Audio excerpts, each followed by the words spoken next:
You have to push and hold it long enough.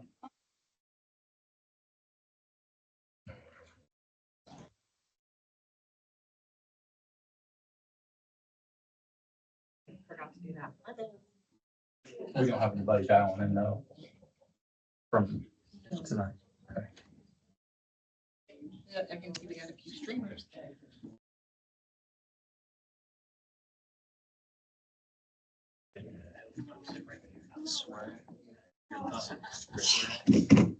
I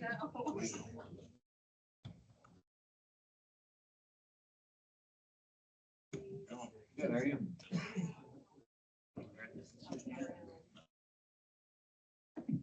Thank you. Sorry, appreciate it. Sorry, Tim. Oh, he was really sincere. Jeremy, is there a volume on that last thing?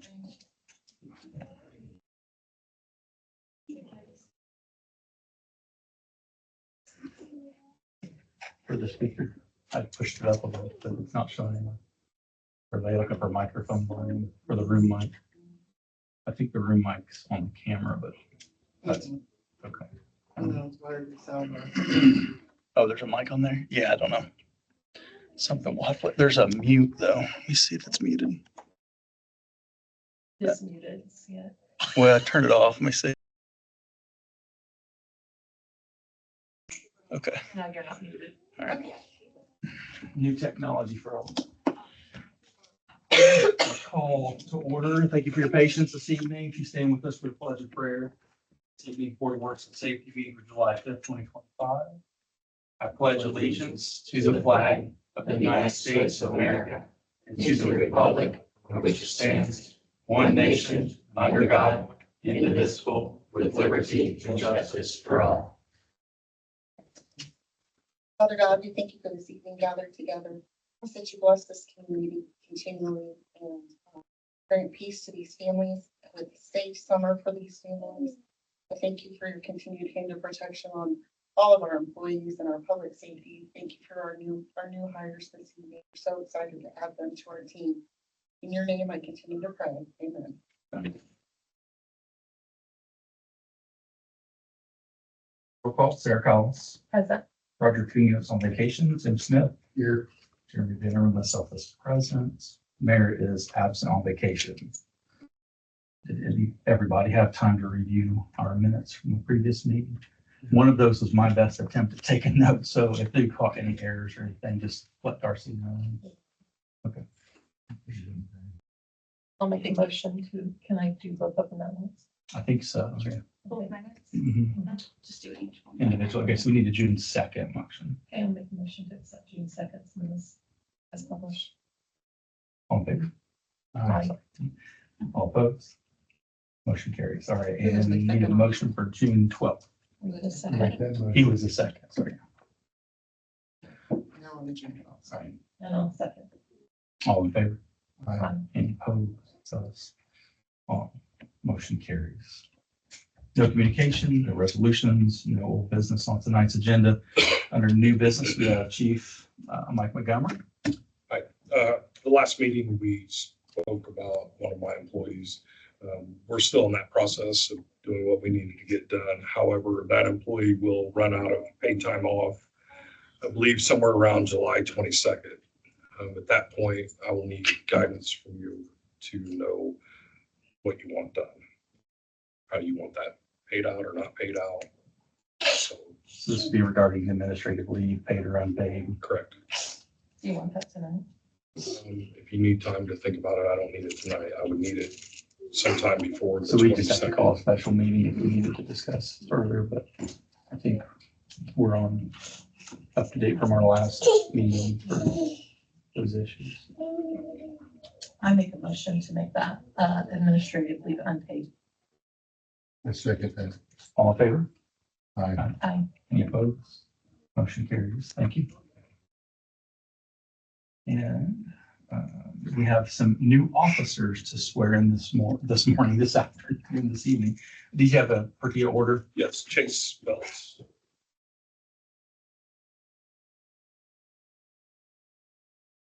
Yeah, if you have friends or family that want to come on in for Chase.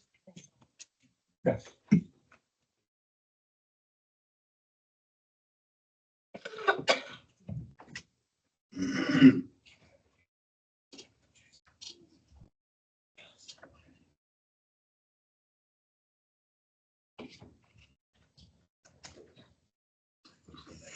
Chase Phelps, and then Brendan McQueen.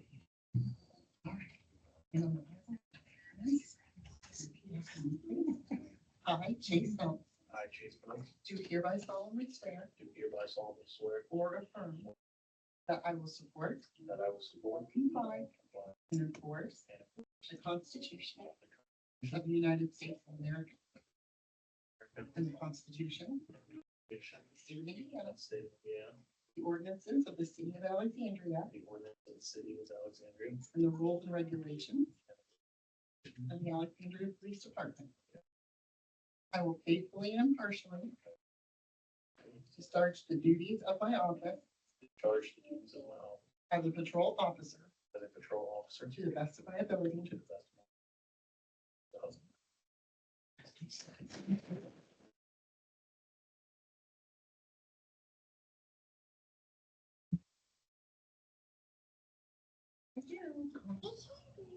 Have two. Oh,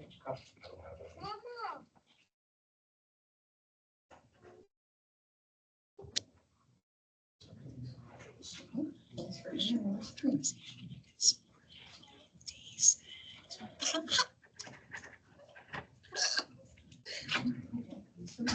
Thank you. Next, if we're ready. Welcome, Chase.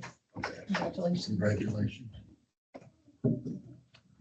Y'all want to file? All right, ready? This is great. McQueen. We got to get them notes and people bring them. Oh, they have a whole crew. You guys will pile in and we'll send it away. Thank you.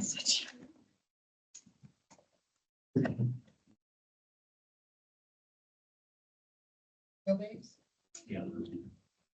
It's the same as mine.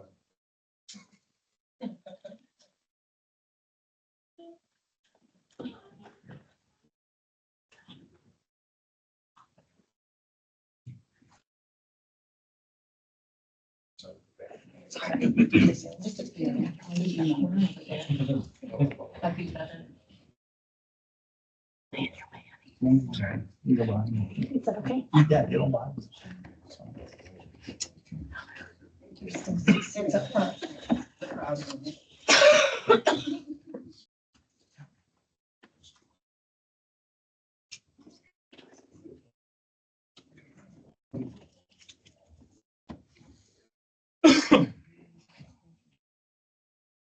I'm sure you can.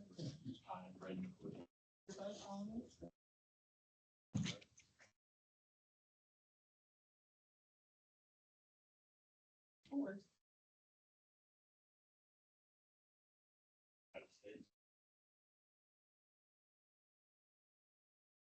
Pause.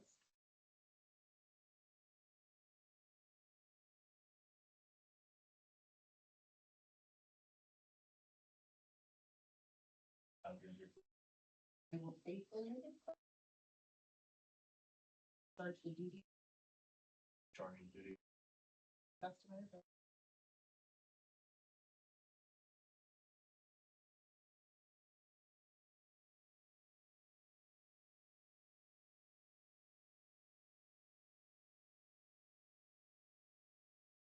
Chief just shrunk. The chief just shrunk.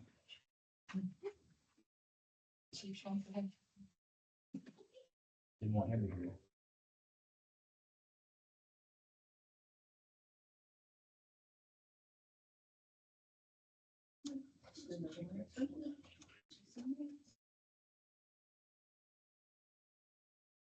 Okay.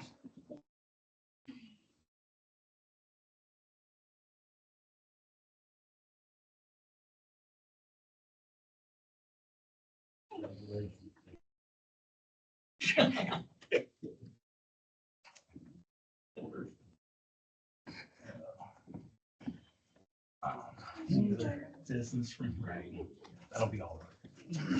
You have to go before the board, so If not, I'll entertain a motion to adjourn. Make a motion. Did you have the other items? Okay. Mark, anyone? All right, motion approved. Make a motion to adjourn. I'll second. Second, all in favor, aye? Aye. Opposed, carries. Return, thank you.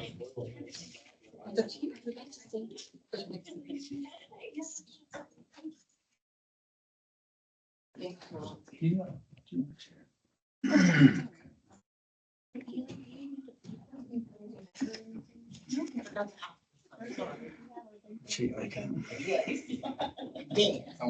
mean. Down here, John Street. Yeah.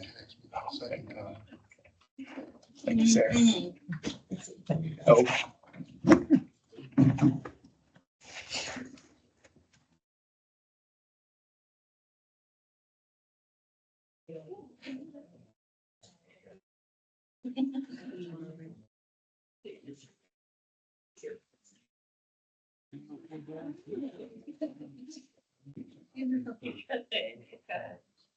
Are you? Yeah, we're to that.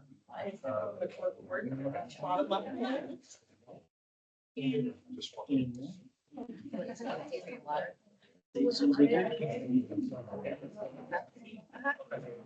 Is anybody's thirsty? Thank you.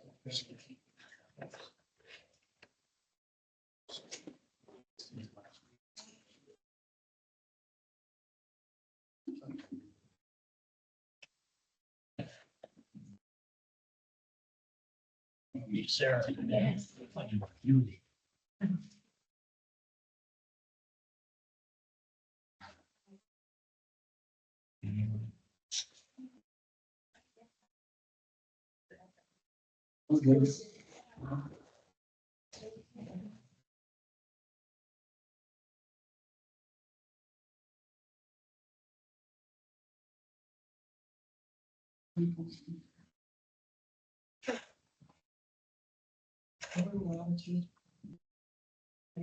All right, we'll call to order Alexandria City Council for July 7th, 2025 with roll call.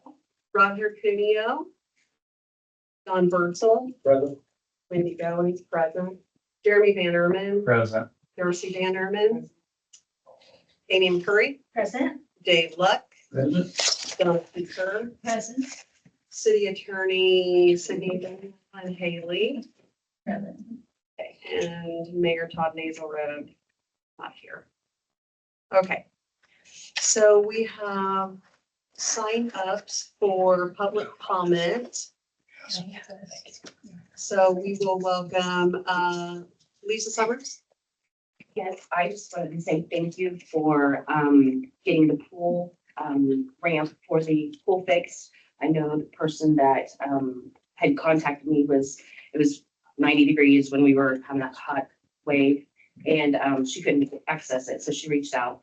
I do greatly appreciate everyone that, or whoever it was that got the ramp to go into the pool fix for her. That was excellent. Second, I had another person reach out to me. They were trying to come to City Hall last week and they weren't able to. They're in a wheelchair and they weren't able to get in. I know we have a ramp over here, but the sidewalk is closed and they've got to park all the way to the south end of the building in order to get to the ramp. So there's no way for them to get access. So that's it. Thank you. Thank you. Leon. Demrick. Yep, that'd be me. Stay right here, buddy. All right, good afternoon. My name is Leon Demrick. I'm a citizen of Alexandria. So I just wanted to bring attention. I'm sure I'm not the only one across the city that's been having issues with the raw sewage dumping into the streets, right? So as of July 3rd, I noticed behind my property in the alleyway, there's raw sewage being spewed out. I took a look at it. I had a professional plumber come out and they assessed it that it is not my sewage line, it is the city line that has collapsed. My other neighbor to the left of me, if you're looking at my house directly, if you look at my house directly, the neighbor to the right, they actually had Summers heating, cooling, plumbing, all that come out. They snaked it and saw that the city line has collapsed and there's video footage of it. If I'm speaking too quickly, I can slow down as What well. was your address real quick? again? 708, I know it's on the form, sorry. yep, 708 North Lincoln Avenue in Alexandria, right? It's right there as well. Yes, thank you. Perfect. So their plumber was able to verify that the city line has collapsed. I had my own plumber come out and verify that the line was collapsed, right? Not only is my clean out backing up with raw sewage, which is dumping into the alleyway, my neighbors are directly across. His is dumping sewage into the alleyway. And then my other neighbor to the right of me is dumping straight to ground. So not only is this disappointing, it is actually a public health hazard.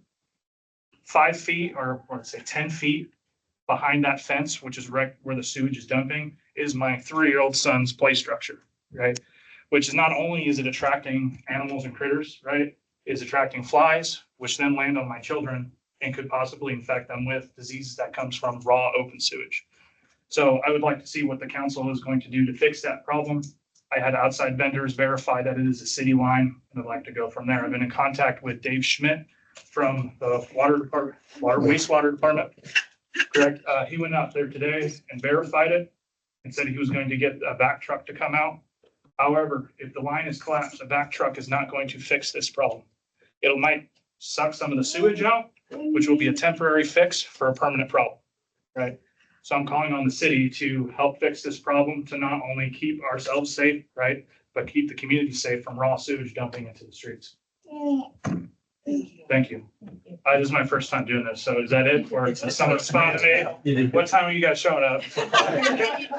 Cool. Yeah, we'll take it under advisement. We'll get back. Perfect, thank you. Is there an ETA I can expect a response or? Well, I'll be reaching out to Dave. I'm on board to work, so we cover this kind of issues, but we'll get with them. Fantastic, thank you, First thing because tomorrow. I'm not going away. That's all right. Thank you. Appreciate it, thanks. Approval of previous meeting minutes from June 2nd, 2025. Any questions? I'll accept a motion to approve.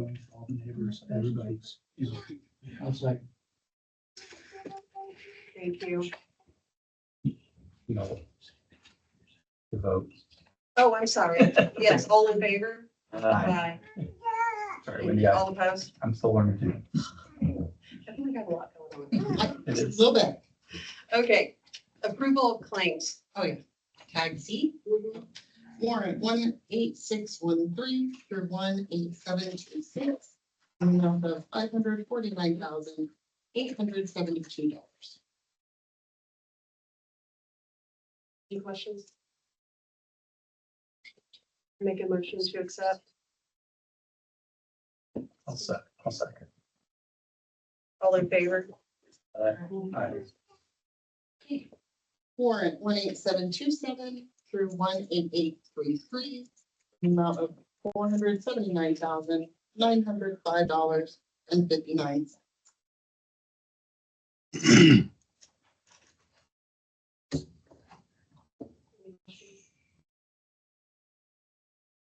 Accept the motion.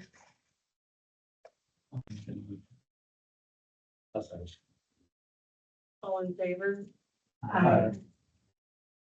June 13th payroll, $142,681.73.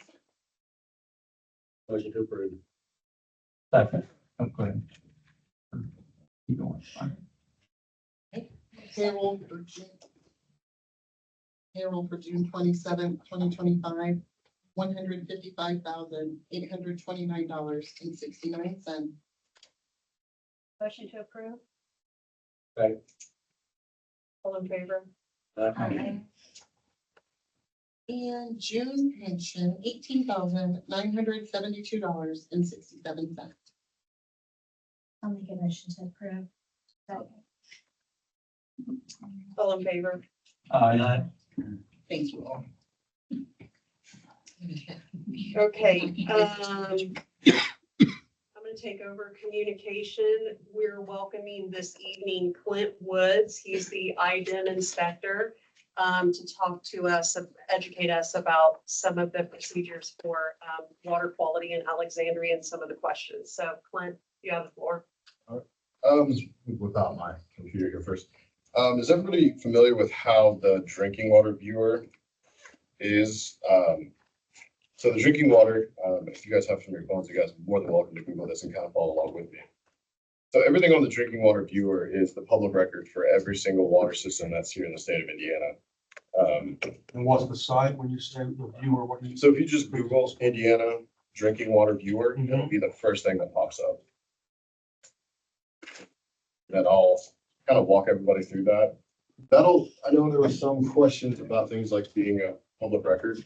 All those things are public record. I'll just walk you through step one of how to look at all that public records first, because that kind of usually can stop the questions right then and there if there's something kind of going through. So I'll do that. First, does anybody have any questions first before? So I'm your field inspector for all of Madison County. So I do all the drinking water. So all the municipalities for Madison County, those are what I work for. So what is your role detail? Are you overseeing testing results, how to test, things like that, frequency of testing? So I oversee pretty much every aspect of your the drinking water process and the water quality for here in Alexandria. So we do sanitary surveys of the facilities every 3 years. Every month they do sampling. Then throughout the state, or not throughout the state, but there's also other requirements. Those requirements that are specific to anything will actually be here in that drinking water viewer. Where are you getting the testing samples? Sir, from? excuse me, what point of order, just so you know, this is a presentation for the state, for the council. Yeah. We could take questions and answers in written form and at the end. Yeah, But it's not a that question. Yes, but it's not a public hearing, so we can't actually engage in back and forth content like that tonight. Yeah, but if you can, get them to us and submit them to us so we can have them. And we'll get with him as well, but just so he I can, understand, you don't have. to- that's okay. No, but once he gets his presentation done, however, we can proceed to try to do some engagement.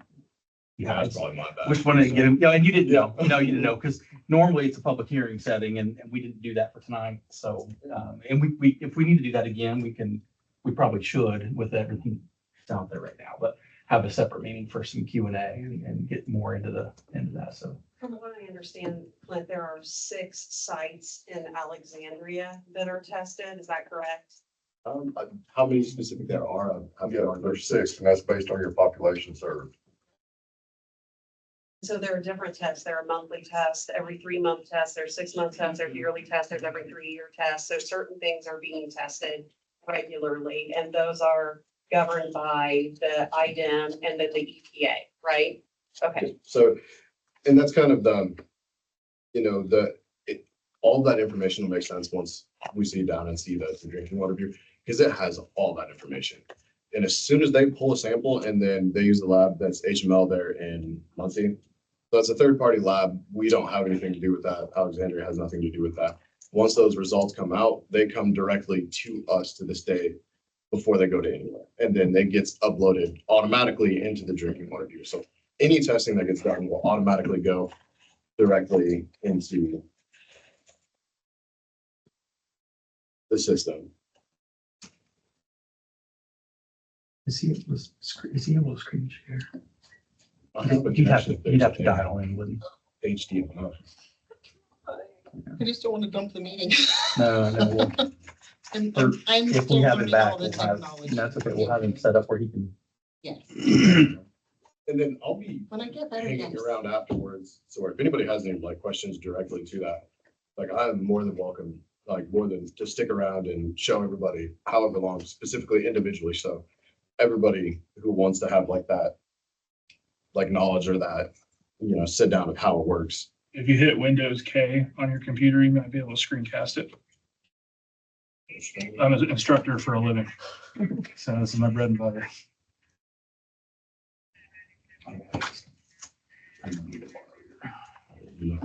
Does anybody have the drinking water pulled up yet? On a phone like this? All right. So in the search bar, so if you look for, there should be a little Windows icon for water systems. If you click on that, and you can just type in Alexandria.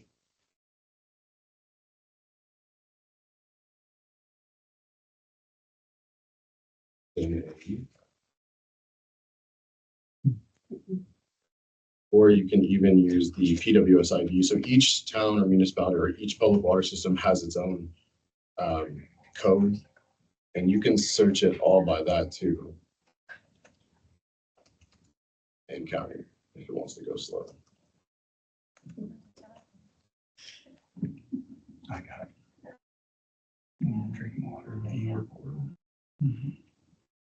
That's West Virginia. I took one.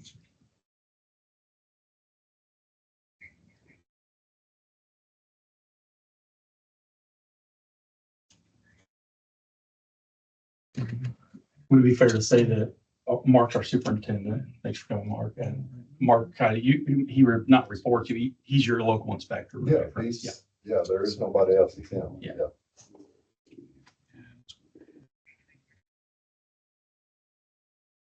You can even isolate. So in that window, if you're not looking, if you don't type in Alexandria specifically, you can also go into all of Madison County and it'll bring up every single system within Madison County. And you can actually look up whatever county, whatever system you actually specifically want to. What was the viewer called again? Just Indiana Drinking Water Viewer.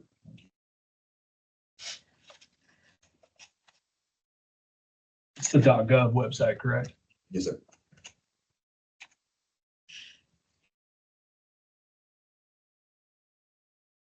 You can also, that public service or that public water service ID code is 5248001.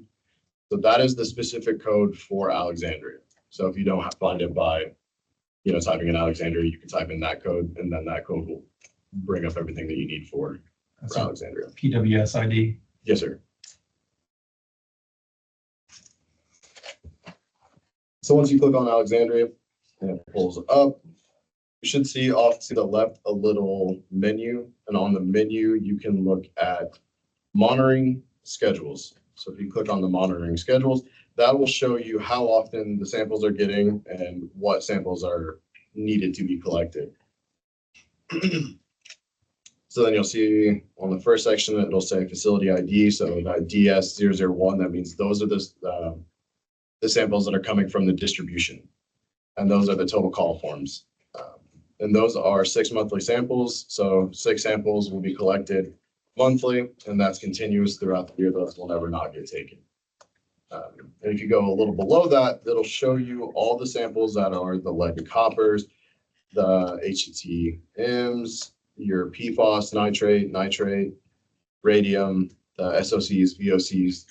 And then if you click on them specifically, it'll give you the results. So you can also go down to, in that little section up to the left, chemical samples. If you click on that, that'll give you the results to all of those samples that are taken and where their location's at.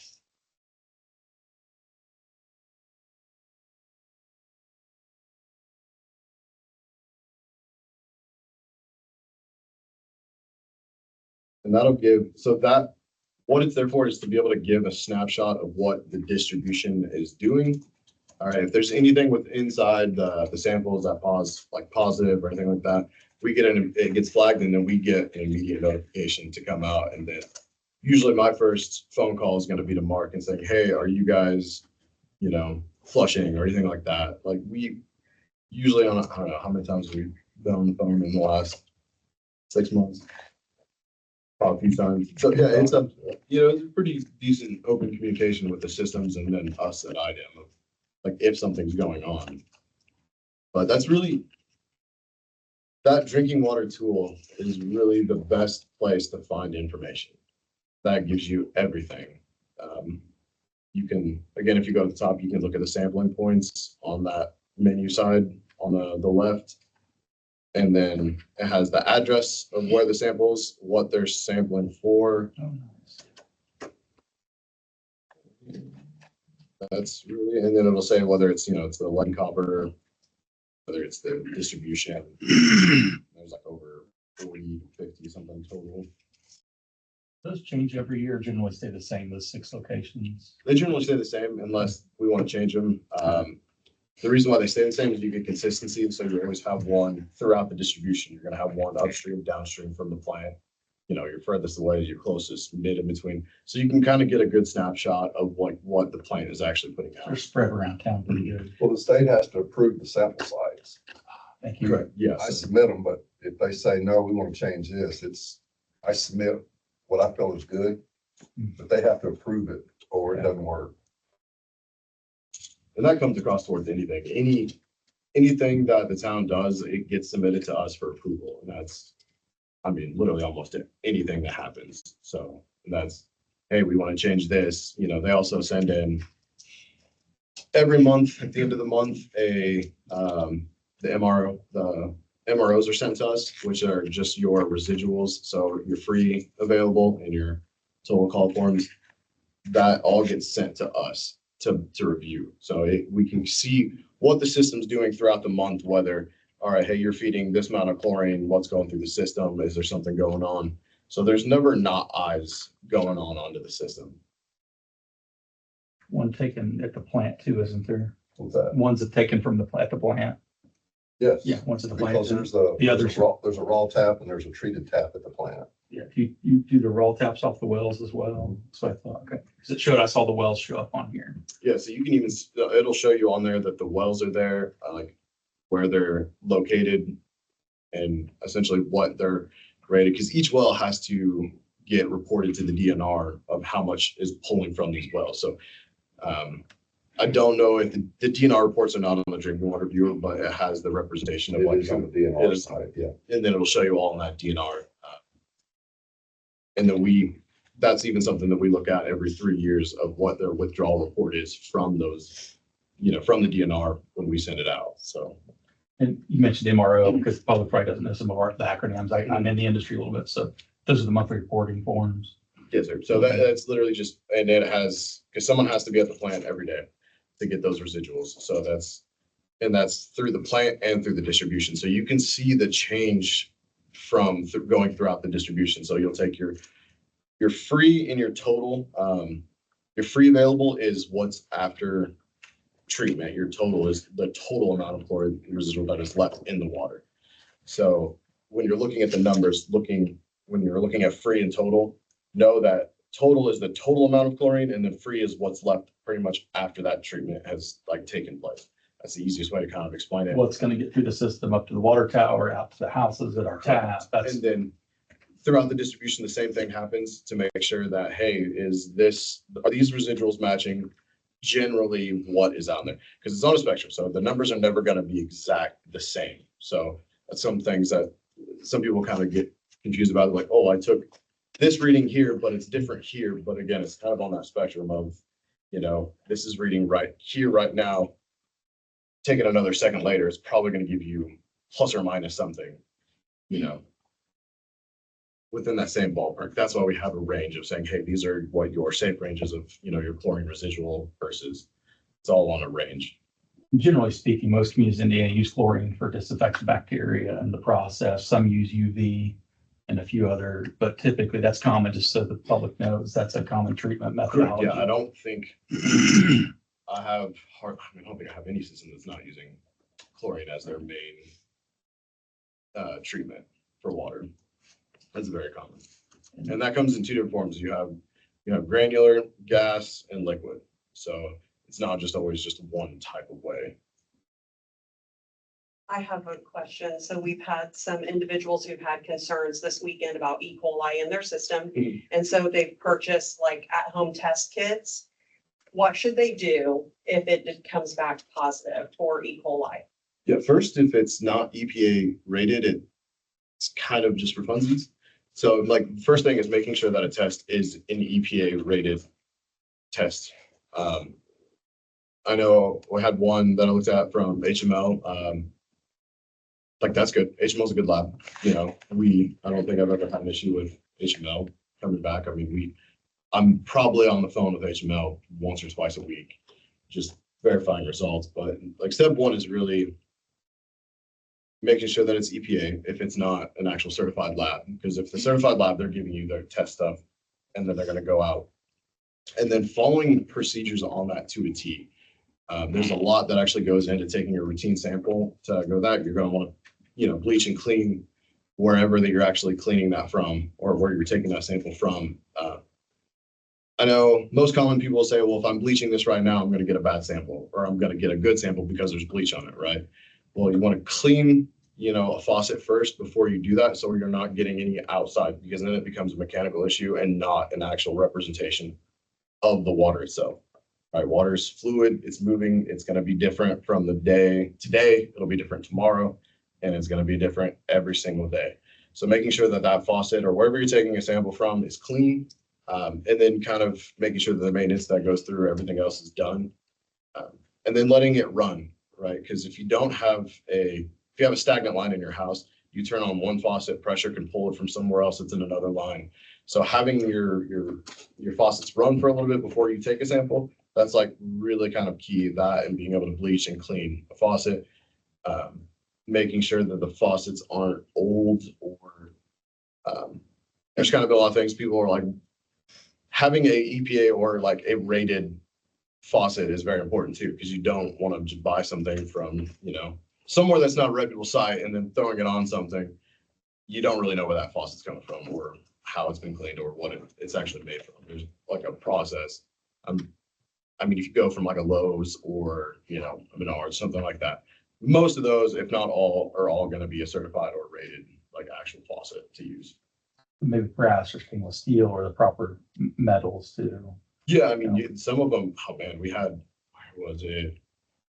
I want to say we just had one in Anderson where it was like the faucet was not good. And they were just like, I think they bought it from somewhere online. They couldn't remember what website it was, but it wasn't like from a reputable place. And that faucet itself was like contaminated and causing issues. And it was easy to find out because we took a sample from the faucet and then we took some residuals from other places throughout the house, and then we could kind of isolate it down to one specific place. So. Is the garden hose tap, if you let that run, is that a fairly safe location to try to sample? Not preferred. Not preferred, okay. Because most of the time, if someone doesn't have a vacuum breaker on an actual outside spigot, that can cause, say I have a hose on a spigot that's hooked up directly to the house, the hose is just thrown outside, right? You're having a whole lot of line that's going to end up having a lot of stuff that get in there, and then it can end up getting into the system. So at that, you're going to be flushing that probably triple the amount of time of what you would from inside of a house that on a faucet that's getting regularly used.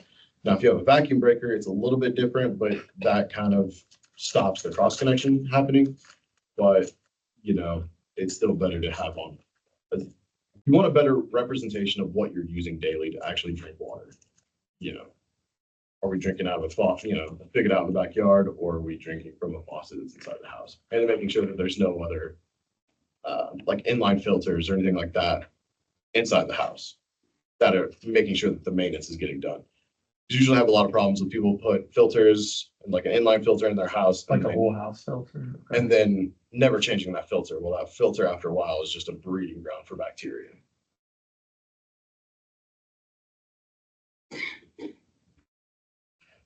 Kind of a wide open question, but I want to know, do you have any concern for Alexandria's drinking water?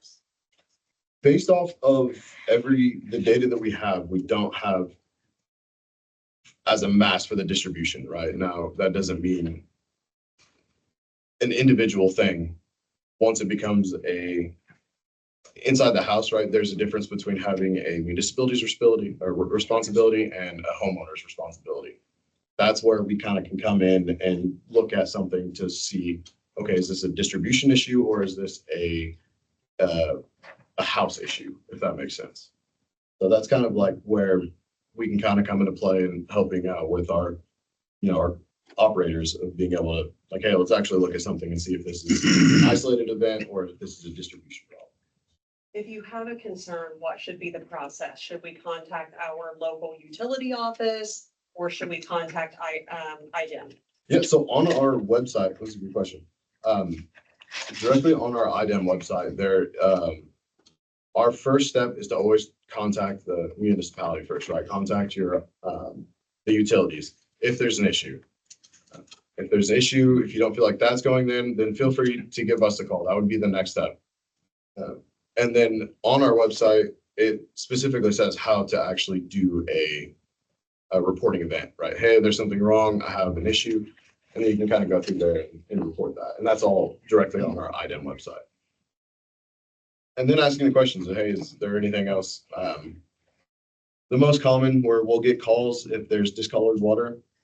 And usually if, you know, a town is flushing water, or flushing their hydrants, right? They're flushing the lines. And if these lines get flushed, sometimes it kicks down sediment, goes through the lines, right? That'll cause discolored. So if someone calls in, and if we know a town is flushing their hydrants and we get a bunch of calls saying, hey, we have discolored water. Is there anything going on? We can kind of trace back what those kind of things are going into. But having those complaints online help us to be able to actually build a portfolio of what an issue is. Because if we don't have the actual reporting, we don't have the evidence, we don't have the grounds to go in and actually do an investigation towards it. But that would be step one, municipality. Step two, come talk to us at IDEM. So just scroll through the 147 items that showed on here, and the total column form showed absent. It looks like on all this. If we get a presence, that pops for you guys to get with Mark, or Mark gets with you guys. And Yes, you guys start to try to figure out what's going on. Yep, so if a positive comes back throughout the routine sampling, then that triggers a whole nother thing of getting repeat samples. You'll get a, you know, raw water sample. Then we'll use that to backfill to say, okay, hey, why did we get this sample? Why did this one come back?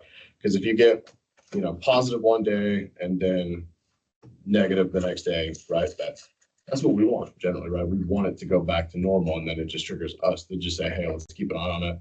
Let's figure out why. You mentioned the handling too of those, just because I did this 20 years ago in another lifetime, but like the HML ones too, if you get those from them, because I know they offer those with the kit if you go get it.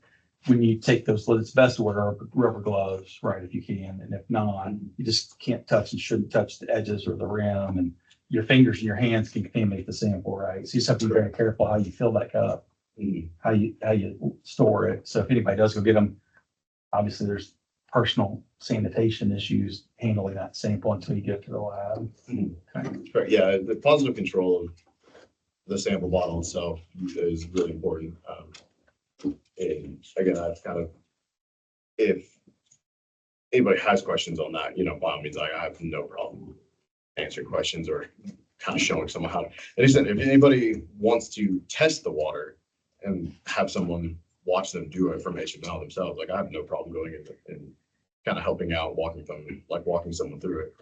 You know, the more tests that we have, essentially, right, the better snapshot we have of it. And, you know, it gets away that, you know, validity of the test or not. Did someone do something right, or did they do something wrong? Well, you know, I've got no problem with coming around and helping anybody out or being there.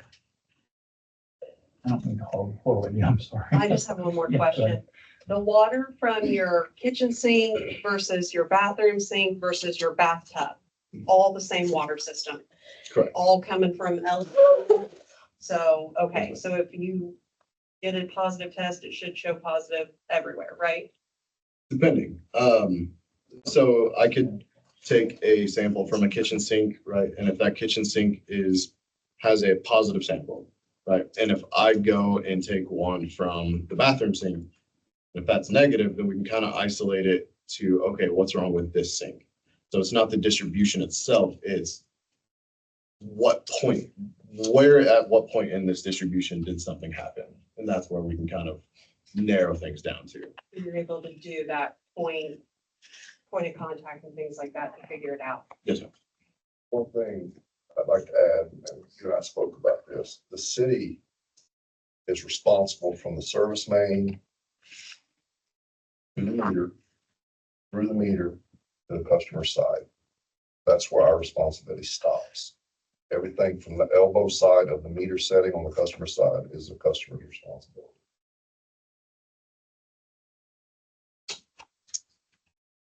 Well, do you guys have any questions? I got a couple more. This might just be for the public in general. We have what's called a wellhead protection plan. And Mark, I'll put you on the spot. We can talk about it later, but I was involved in those years ago here in a few other communities, or maybe you want to talk about wellhead protection areas there's concerns with pollution and I know time of travel and the geology and the hydrogeology and where the water, and I've seen the maps. Everybody here probably hasn't and understanding those a little better, but our wells our drinking water comes from wells of 100 feet, 1,525 foot deep, if that's about right, Mark. And so our wells are not, to my understanding, under any groundwater influence. And so there's, I think, a discrepancy that a lot of times the creeks and the streams can pollute, contaminate our wells. And the surface water generally through Alexandria doesn't make it to our well field. Correct. Yeah. So It's just too far, the distance is too great. There's too much strata, for lack of a better term, in between with the limestone, the gravel, the clay, the sand, and all those things. So say somebody dumps a 50-gallon drum right down here downtown or something, is that going to contaminate the wells? That's a very legitimate concern and question for somebody in town, or for them to understand how it does and doesn't get conveyed to Pike Creek versus where our well field is. Mhm. I think it's good for people to understand there's a big separation there. Yeah, and we just dealt with, so we just has a new well, right? Alexandria has a new well that we just put online not too long ago, right? So part of that starting a new well process is getting that testing for groundwater under the influence. And so that sampling already happened. So we know what's gonna happen before, if it's under. And if it is under the influence, then then we're gonna try to change the location. But the wells that we have, here are in decent locations. And they're all in the same kind of right there. And those reports, Mark, are they updated every 5-10 years still? Do they still require The those? wellhead went in effect in 1999, and then went 10 years. Okay. Then you had to do every 5 years. Right. And that's where you have a hydrologist, Mhm. which is Jim Carr out of Greenwood, Yep, I doing like that. business. Mhm. When you get that, that is shipped off to the state of Indiana. You have to have their blessing on it and their approval, or it doesn't work. Right. And you have to have a copy in City Hall, and you have to have a copy at the water treatment plant. When he comes to do his sanitary survey, he will want to see a copy of it. Right. And any potential threats to our water No, aquifer I tell you, are in that the report. best thing that happened to us, where the water plant is, where the wells are, is when the Baptist church got built, because where the Baptist church is, now the old licensed branch, Timberlake Estates, that was all farmland. I mean, we had corn growing less than 50 feet from a well. We still test for that with the VOC, the SOCs, and the IOCs, okay, which is every 3 years. But by those crops being gone and that pesticide, herbicide not being there anymore, that benefits us tremendously. It's still there, probably to some degree, but we've never violated it. We've always sampled good.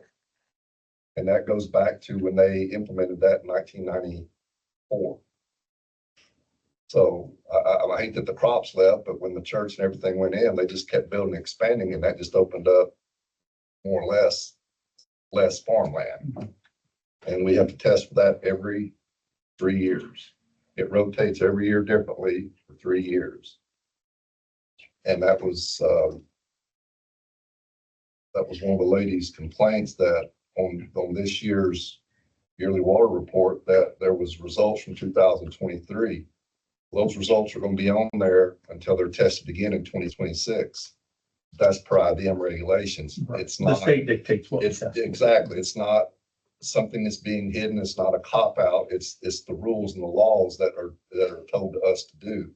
So those results in 2023 have to be posted yearly in 24, 25. When they're retested in 26, the sample will stay named the same, but the result will be different. And then it will stay on that report for 3 consecutive years. And you can even, in that drinking water viewer, you can also see the populated consumer confidence report as well. The information that gets pulled from this is what gets put into those consumer reports. And you can even see that through the drinking water viewer. So if you're like on that main page, if you just go to where the little search icon is, it'll say consumer confidence report. You can click on that, type in Alexandria or that public water system ID number, and then it'll bring up, and then it'll populate a PDF. It's like 13 something pages, and it'll have everything that has been done within that next following reporting period. And when IDM created this, they did it in a 10-year implement to where the framework covers 10 years. Basically, what you do is like what you tested in 2021, you're going to do the same testing in 24. But like lead and copper's every 3 years. Back T is monthly. There's one that's 10 years, which is asbestos. Everything else is 3 years. TTHM and HA5 is done yearly. Nitrate is done yearly. We have to do those. We don't dictate what we test. The state of Indiana sends me a letter and tells me, just like we're fixing to start a new one called PFAs. I would try to pronounce the word, but I can't. Okay. This is basically a slang form of lithium. We had to test last year in May and November. Somebody said that, why did we only test twice? Why was it? That's what the state of Indiana told us, because they are overseen by the EPA out of Chicago. That's what they told them to tell us. First time we've ever tested. Sample came back good, below the standards and the level of contamination for lithium. That will go into our normal scheduled monitoring beginning in 2027. It will either be quarterly or it will be, I believe, twice a year. It will depend on results and data that EPA compares. But that's what bothers me is people just ask, call me, text me, email me, and ask me. I will answer the question just like I am now. There's nothing that can't be explained. But the testing is not just what I decide to do, or Darcy sends an email, or Wendy, or says, hey, won't you test? That's not how it works. The state of Indiana dictates to you, and dictates a strong word. They mandate to you what you have to test in the Alexandria, Indiana community water supply. And they put it out in a 10-year implement, and then you rotate that every 10 years by adding a year. So what I got from 20 years ago, I'm still in the same original piece of paper in my office that I've got all kind of writings and dates on. This year is a slow year. This is a down year for us. We still had to do nitrate, which has been done. We will do back tees every month till the end of time. We will have to do lead and copper this year because of the new well. That's 20 sites that we do, and that will be everywhere from Rachel's Highway Cafe all the way out to Get Go, east and west, in between. 20 sites between June 1st and September 30th.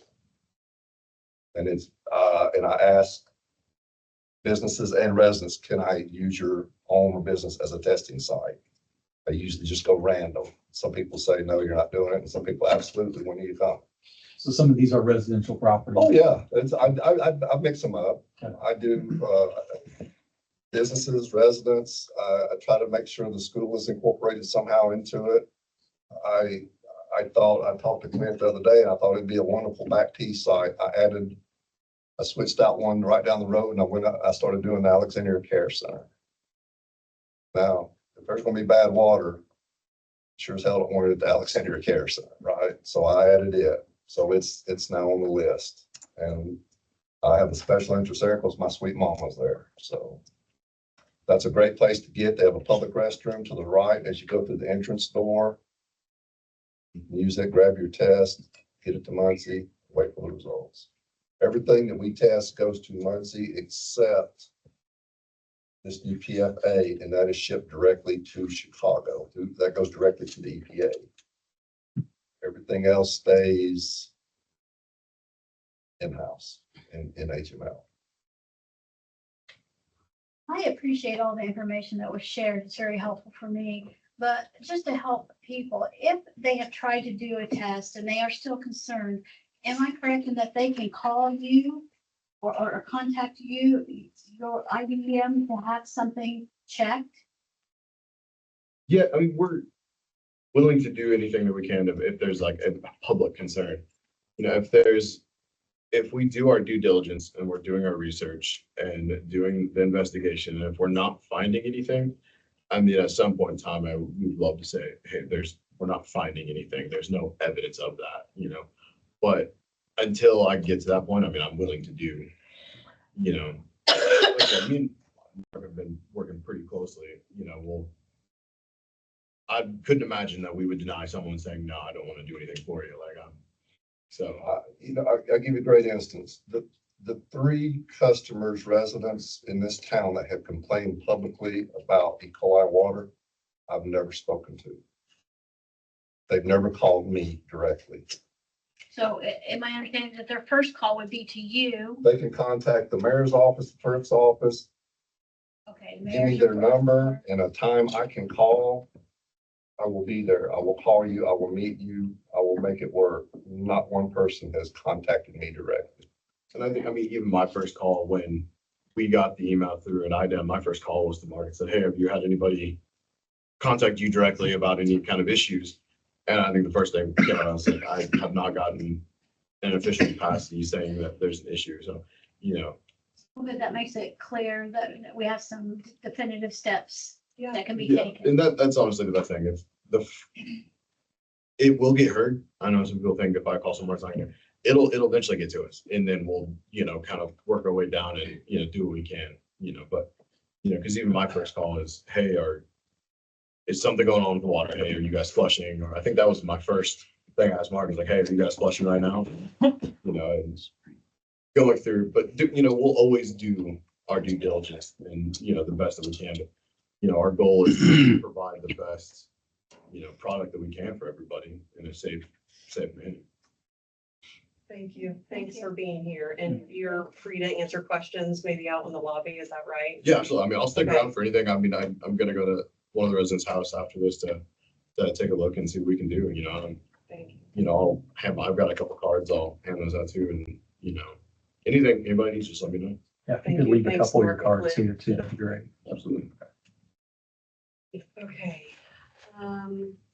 Let's move to Humphreys abatement.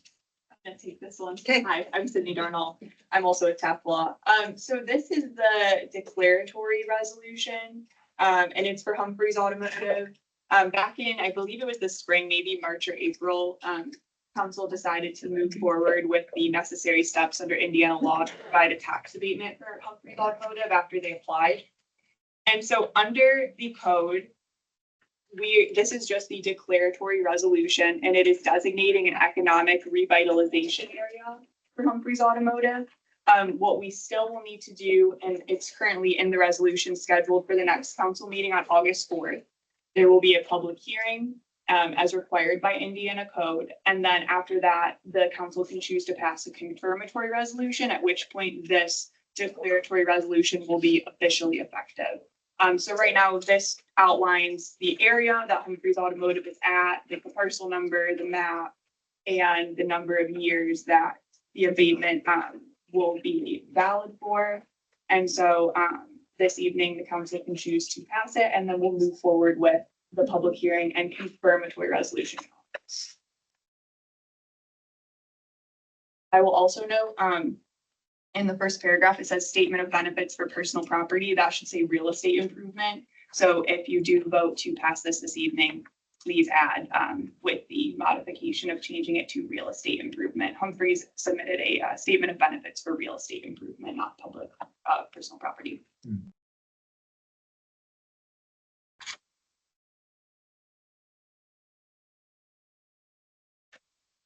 Any questions?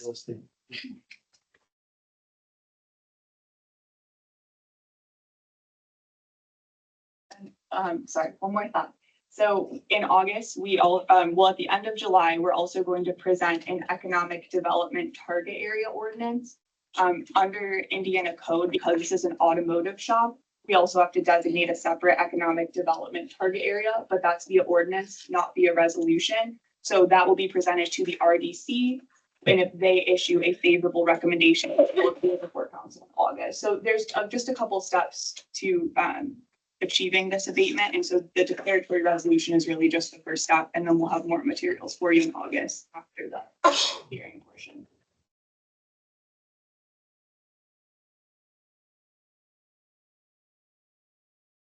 So I need a motion to accept.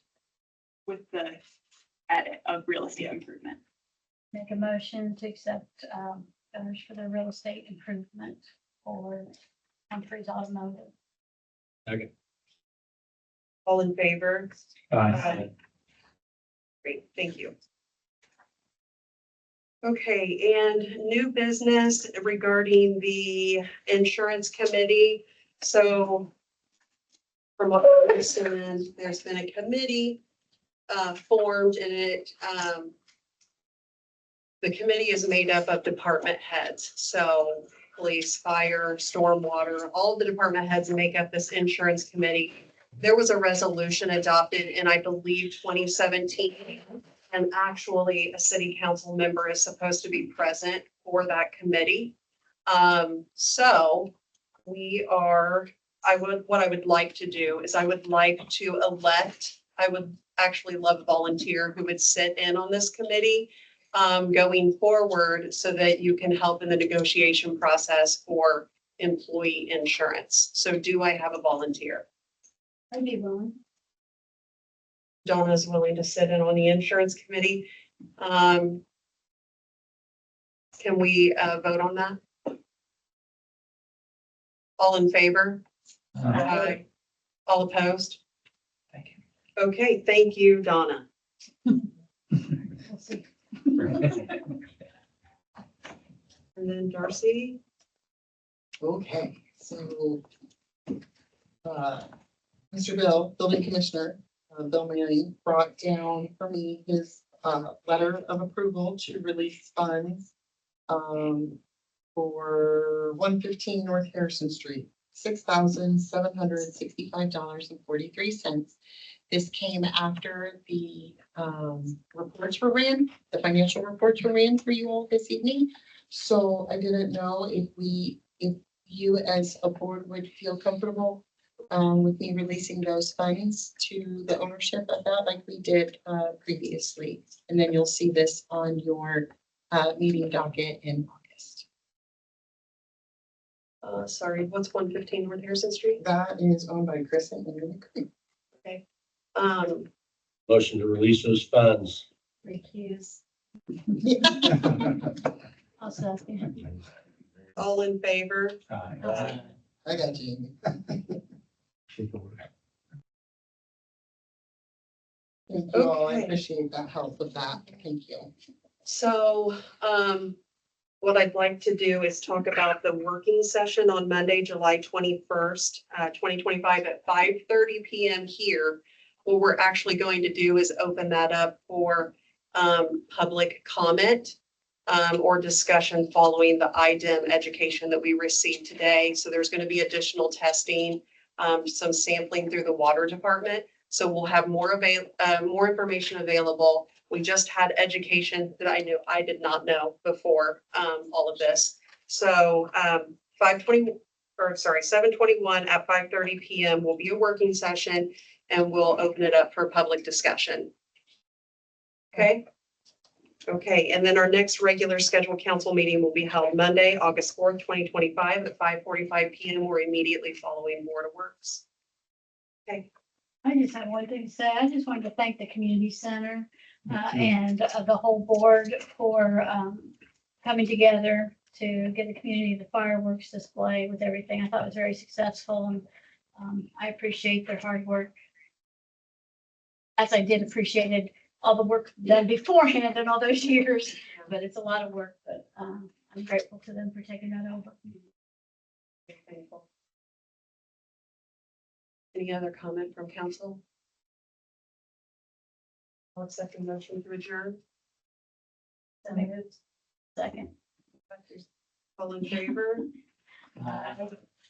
Thank you. Feel free to sign all your fund fees before you all. My man here has raw sewage dumped in his property. There's multiple locations of raw sewage being dumped. His neighbors hadn't been dumping since April. There's more than 3 citizens complaining of E. coli. There's probably a dozen. And there's one that had their child in the hospital with E. coli poisoning.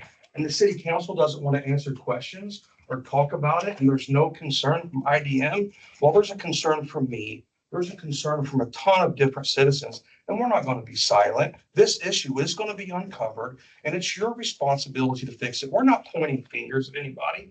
We're saying solve the problem before it gets out of hand and other people get sick and possibly die. Okay? Solve the problem. I didn't mean to hold this hostage. That's We fine. passed it around. or- Yeah, as you guys can keep that as long as I get my clipboard back. Okay. Also, if you'd like to make a copy so I can keep the original. So, yeah, I'm gonna have to get. Just for it on. Alexandria water, anybody would like that drink? Yeah, so I hang on to this. Right now, you. Oh, okay. So I'll let you know there real quick. But I didn't. How much? I didn't. Even That's, I was actually hoping to talk to you. Yeah. You know, I was gonna let them know.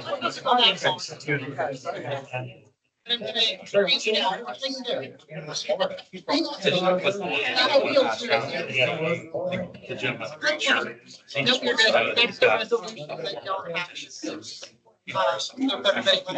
Detail.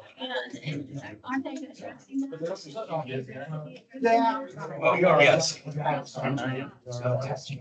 Like a drill, it's all gone.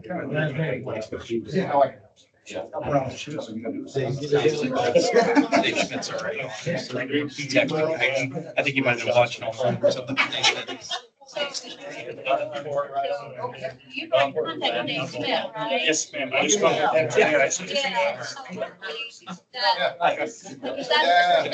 Yeah, that'd be great. I just want to make sure that this is actually solved, not just a Band-Aid fix. Okay, 'cause like I said, my son's research is right across the front. Yeah.